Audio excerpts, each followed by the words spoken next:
Good morning students. In this lecture 8th of electronics, we will discuss our next method of biasing in case of junction field effect transistor. In the previous lecture, we have discussed first two methods of field effect transistor biasing.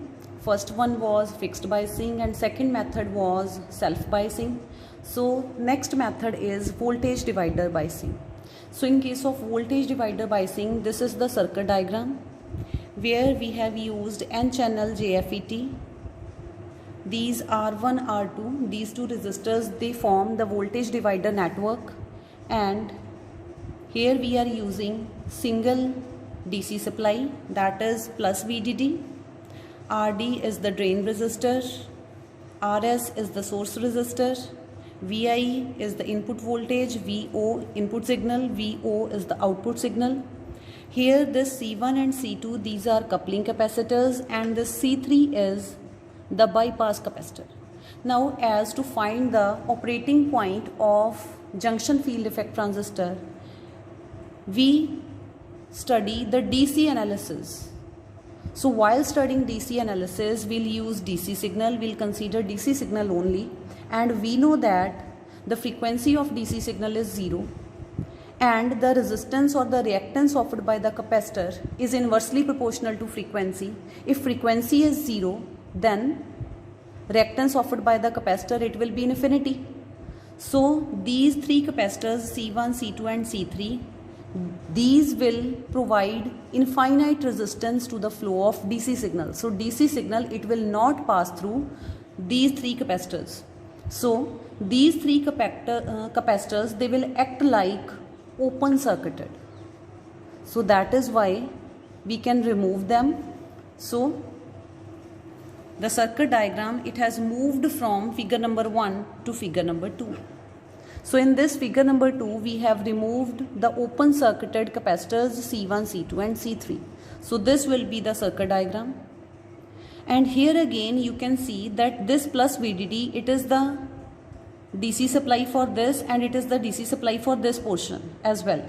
But as there is no resistances in these two portions, it means voltage here is plus VDD because there is no voltage drop across any resistance because no resistance is connected here. Again, between this point and this point, there is no resistance connected in between. So the voltage at this point will also be plus VDD. And here again, between this node and this node, there is no resistance connected. So the voltage here will also be plus VDD.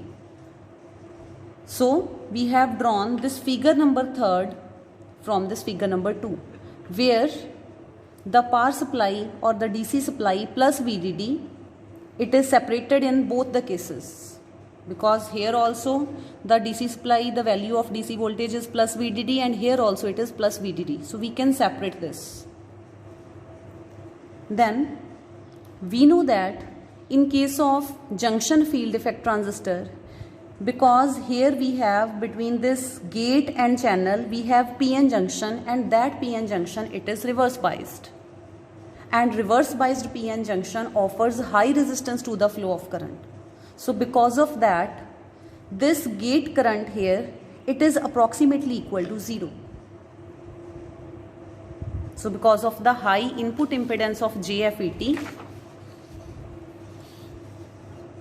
gate current, it is approximately equal to 0 ampere because of high input impedance of junction field effect transistor. So now what we will do, we will find the current through these two resistances, and we will find that these R1 and R2, are they in series? Yes, they are in series. How? The two resistances, they are in series if same current is flowing through them. So we will check the amount of current flowing through R1 and R2, and if the amount of current flowing through R1 and R2, that is same, it means both the resistances, they are in series. So for that, suppose I1 is the current flowing through R1 and I2 is the current flowing through R2. So here write I1, it is the current. Suppose I1 is the current flowing through R1 and I2 is the current flowing through R2. Suppose this node is A and at this node A apply Kirchhoff's current law. So at node A apply KCL, that is Kirchhoff's current law, and according to Kirchhoff's current law, incoming current, the sum of incoming currents, it is equal to the sum of outgoing currents. So apply KCL here. What you will get? The sum of incoming currents. The only incoming current at this node is I1. So it will be equal to the sum of all outgoing currents. Outgoing currents at this node, they are IG and I2. So it will be equal to I2 plus IG, and we know that this IG, it is approximately 0 ampere. So therefore the current I1, it is equal to I2. So what does this implies? This implies that current through both the resistors R1 and R2, it is same. So therefore R1 and R2 are in series. Now if R1 and R2, they are in series, now we will find that what will be the voltage drop across this R2 and what is the voltage at this point. This point and this gate terminal, between this node A and this gate terminal, there is no resistance connected, and it means that voltage at the gate terminal, it will be equal to the voltage at node A. And suppose the voltage at this gate terminal, it is VG. So this VG, it will be the voltage at this node A. And this point is grounded, it is connected to ground. So that is why here the potential will be 0 volts. And current, this is the direction of conventional current. So this end will be positive, this end will be negative. So what will be the value of I1 and I2? Now as this I1 and I2, they both are equal and same. So suppose these both are equal to some value I. And now we will find this I. What is the value of this I? So we know that I is the current. It will be equal to voltage divided by resistance. What will be the resistance? It will be the resistance of series combination of R1 and R2. It means it will be the equivalent resistance of R1 and R2. If two resistances, they are connected in series, then equivalent resistance is R1 plus R2. What about voltage? R1 and R2, they are connected between this voltage VDD. So on this end, this resistive network, on one side we have voltage plus VDD, on the other side we have 0 volt. So voltage difference will be VDD minus 0. It will be VDD.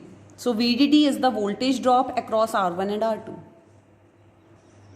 So from this equation we have the value of I, which is VDD upon R1 plus R2. And if I is equal to this, then this is also equal to I2 and this is also equal to I1. So now we can find the voltage drop across this resistance R2. So what will be the voltage drop? Voltage drop across R2. Voltage drop across any resistance, it is equal to current flowing through it, which is I, which is equal to I2, into its resistance, that is R2. What is the value of I? Put this value here and you will get voltage drop across R2. It is equal to VDD R2 upon R1 plus R2. And here also in the figure you can see at this point the voltage is Vg, at this point the voltage is 0 volt. So the voltage difference will be Vg minus 0. So this VR2 it is equal to Vg minus 0 means it is equal to Vg. So Vg it is equal to VDD R2 upon R1 plus R2. And in case of biasing, what is our aim? Our aim is to calculate proper operating point. And what is the value of operating point? It is the value of these two coordinates VGS and ID. So we will find the value of VGS and ID. How? To find the value of VGS. VGS is the voltage across this gate source junction. And suppose IS is the current flowing through this source resistor RS. And ID is the current flowing through this drain resistor RD. Now apply Kirchhoff's voltage law to this input loop. Loop number 1. Apply Kirchhoff's voltage law. What will you get? Applying Kirchhoff's voltage law to loop 1. So it will be the voltage drop across R2 is Vg. This end of Vg is positive and this end of VGS is also positive. So the signs are not alternate. So we will have plus Vg minus VGS. Then again this end of voltage drop across RS is positive, this end is negative. So positive and positive signs are not alternate. So we will have minus, what is the voltage drop across RS? If IS is the current flowing through this, ISRS, it is equal to 0. And we know that this source current IS, it is equal to drain current ID because IG is 0. So therefore Vg minus VGS minus IDRS, it is equal to 0. And what is the x coordinate of the operating point? It is VGS. So find the value of VGS. VGS will be Vg minus IDRS. This is the x coordinate of the operating point. Then what will be the y coordinate? Y coordinate you can also derive the value for ID from this relation. What will be the value of ID, which is the y coordinate of the Q point? ID will be VGS upon RS. It is equal to Vg upon RS minus ID. You have to calculate ID. So ID will be minus 1 by RS into VGS plus Vg by RS. So this is Y, this is M, this is X plus C. So if you draw the transfer characteristic curve, we know that the transfer characteristic curve is parabolic. It is the graph between ID along y-axis and VGS along x-axis.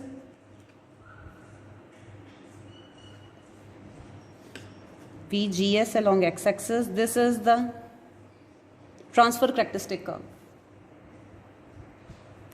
And this straight line, it will be like this. This is the straight line representing this. Y is equal to mx plus c. This is the transfer characteristic curve. So what will be the Q point? It is the intersection between this line, straight line, and this parabolic transfer characteristic curve. The point of intersection of these two, it will give you the proper operating point.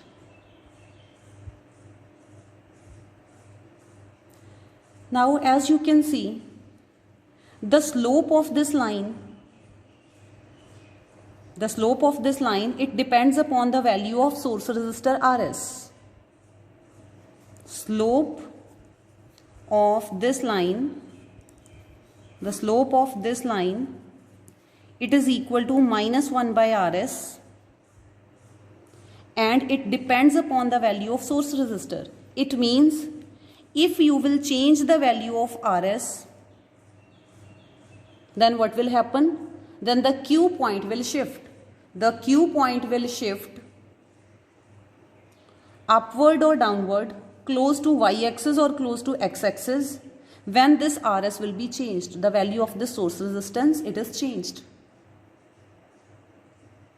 So if you will increase the value of Rs or decrease the value of Rs, in both the cases this shift value of operating point, it will shift in this direction or in this direction. So to keep operating point stable, you have to keep this value of Rs in such a way that the operating point, it comes out to be in the middle of this transistor characteristic curve. So in this way we have found out both the coordinates of the Q point, VGS and ID. So next thing, we will calculate the output voltage. What is the output voltage in case of this? It is drain source voltage. And this end is positive because drain is at positive potential with respect to source. This end is negative. How we will calculate this? Apply Kirchhoff's voltage law to this loop, to this output loop. How? Power supply is VDD. It is positive. Current, drain current ID, it is flowing in this direction. So this end will be positive, this end will be negative. So the signs are not alternate. So here the voltage drop across RD will be minus IDRD. Then again, this VDS voltage, it is positive at this end again. So signs are not alternate with respect to this VDD. So minus VDS. Again, signs are not alternate in this case. So we have minus ISRS. It is equal to 0. What is the output voltage? It is VDS. So move this VDS to the other side, and this IS, source current IS, it is equal to the drain current ID. So put this IS is equal to ID, and you will get VDS is equal to VDD minus, take ID common, RD plus RS. So this is the value of output voltage. So this is all about voltage divider biasing in case of junction field effect transistor. In the next lecture, we'll discuss source biasing in case of junction field effect transistor.